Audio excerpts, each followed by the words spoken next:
This is pretty good. That's a fancy looking thing. It's not going to hurt me, is it? What's your name and what's your game? My name is Michael Molinari. My game is Choice Chamber. How is Choice Chamber going? Because it's out, right? Yeah, it released officially last summer, July 2015.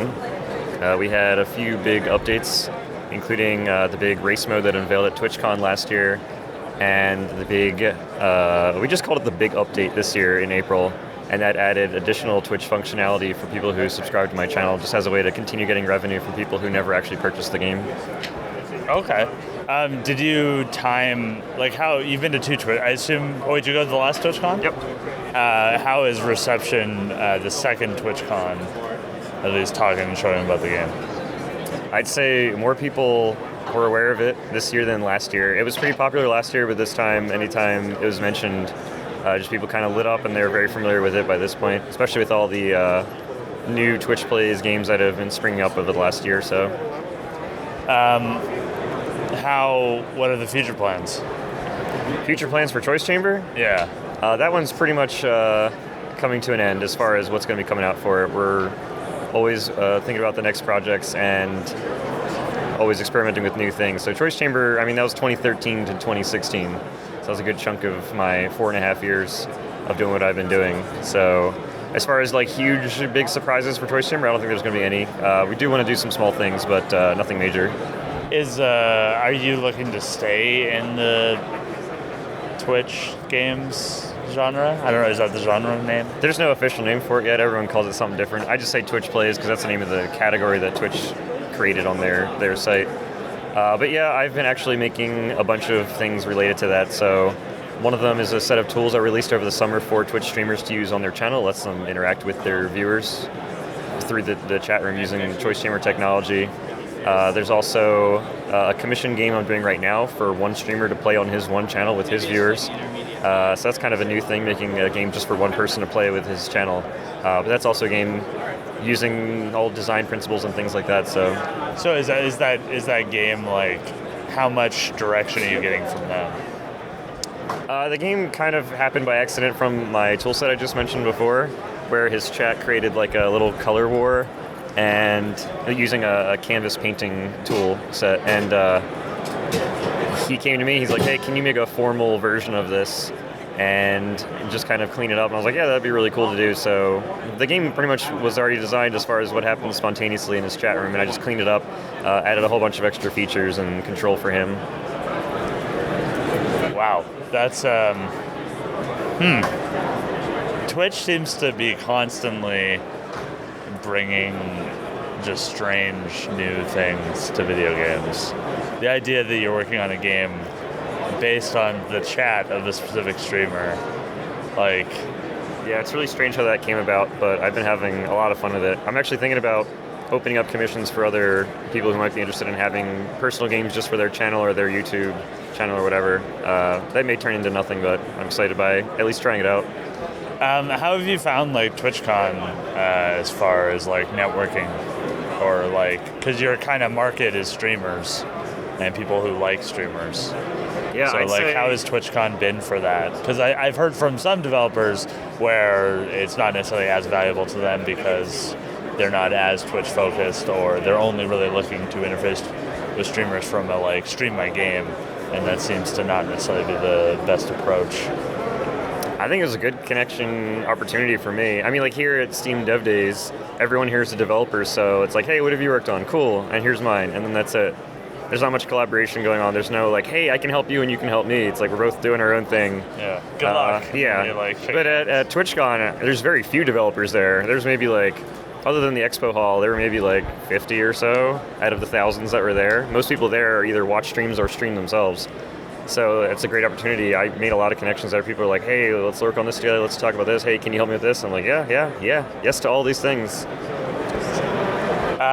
So do you stream development of your game about streaming? Yeah, I do a developer show on Tuesdays where usually it's not programming because I can't talk and program at the same time, but we do playtests, especially since I need a live audience to playtest the things that I'm working on. So we do it there on Tuesdays. How do you organize the playtest? Organize it? Or do you mean get people together? I just like start streaming and my viewers come and I'm like, hey, this is what we're playing today. No, but I mean like what you're going to go through and test. Like how do you what I'm going to test? What's the process of I mean, whatever is the latest thing that I've just added that's ready to be tested, I'll just work on that. And if there's nothing new per se that can be tested, we'll just keep doing old stuff just to make sure that we found, because players keep finding new ways to break the game. Like they'll send some weird kanji character, Unicode character into the chat and it just breaks the game. And I was like, all right, well, I didn't expect that to happen, but... what do you use to distribute your new tool set? Toolset is just a download from my website. And how do you like deal with updates and patches and stuff like that? I have the client itself checks if it's the latest version, and it can't do an auto download, unfortunately, but it does have a pop-up that says, hey, a new version's available, go download it. Okay. Has there been like a lot of tech support with your toolset so far? Or if I've gotten any feature requests, I try to put them in immediately, like that day, and then patch it out. Oh, okay, yeah, like it's a quick little thing, so yeah.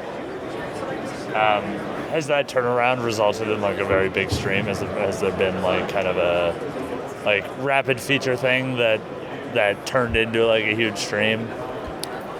It's been pretty quiet. I mean, not so many people use the toolset, and then those who do don't really talk to me about it. They just kind of use it and quietly on their channel. The only big thing that came, of course, was that commission game that came from it. But other than that, it's been pretty quiet.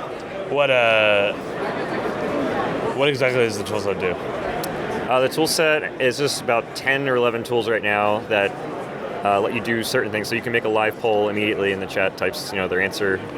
You can find out where in the world all of your viewers are watching from. You have a world map, and you can see all the little blips every time they talk, so that's kind of cool.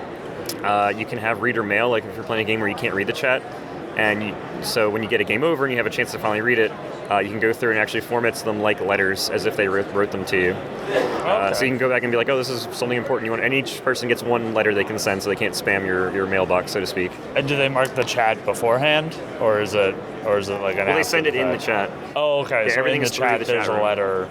Yeah, they just option. they say, like for me, nickname Bean, they'll say Dear Bean, comma, then the message, and it'll format it and even have their name at the bottom if they're a subscriber or moderator and stuff like that. I have a roulette thing that picks a bunch of files from a folder, so we use it for random NES night, and the chat gets to decide when to spin the wheel to have you play another game. So if they like the game you're playing, and you're not, especially if you're having a terrible time playing like Fester's Quest or something, some terrible game, they'll just force you to keep playing it. But if they're like, oh, let's switch, they'll spin the wheel. So what's the biggest problems with Fester Quest? Fester Quest, it's poorly designed. In what way? Well, that's like saying something's uninteresting. Yeah, well, all you need to say is like LJN made it, and they're notorious for only making terrible games on NES. What regions did it come out for? What did it come out for? Regions. Oh, I think it's all regions. Oh, really? If I'm not mistaken, yeah. US, Europe, and Asia. What are the other games they've made? Back to the Future, Terminator. They're all terrible. They're all rushed, licensed games. Is Fetcher's Quest also licensed? Yeah, Addams Family. Yeah. Oh, okay. Yeah. There's another Addams Family game that's okay, the Pugsley's Adventure thing, but Fester's Quest is notoriously one of the worst games on NES. Yeah, it's also tough, because for me, I remember I got that Simpsons game on Genesis, just because at the time the Simpsons were so big. Yeah. You'd be They dumb. had a few games. Yeah, you'd be dumb not to buy the Simpsons game for your kid. But my dad repeatedly reminded me throughout my whole life that Toe Jam and Earl was the game I was the game he knew was popular. Mm-hmm. But he still holds up. I like the sequel more, but yeah. I haven't played the Funkatron. sequel. Did you see the live band at PAX? No. Yeah, they had a live like bassist and kind of like a. Oh, that's cool. Because the game's all about like funk and stuff. Yeah. Translates well to a band. It was like the only song I think related to a video game I wouldn't get sick of. It was just like the general theme. Yeah. And they were just wandering the halls, kind of funking it up. Yeah, I enjoyed that game. So thanks for being on the question bus. Yeah, thanks for having me. Is there anything else you want to plug? Well, I didn't give anything, no plugs at all. So my name's One Mr. Bean on Twitch and my website, .com. If you want to get the Beanbox tools, it's oneMrBean.com/Beanbox. So the Beanbox tools. But yeah, when the Twitch starts, do you go like, welcome to the Beanbox?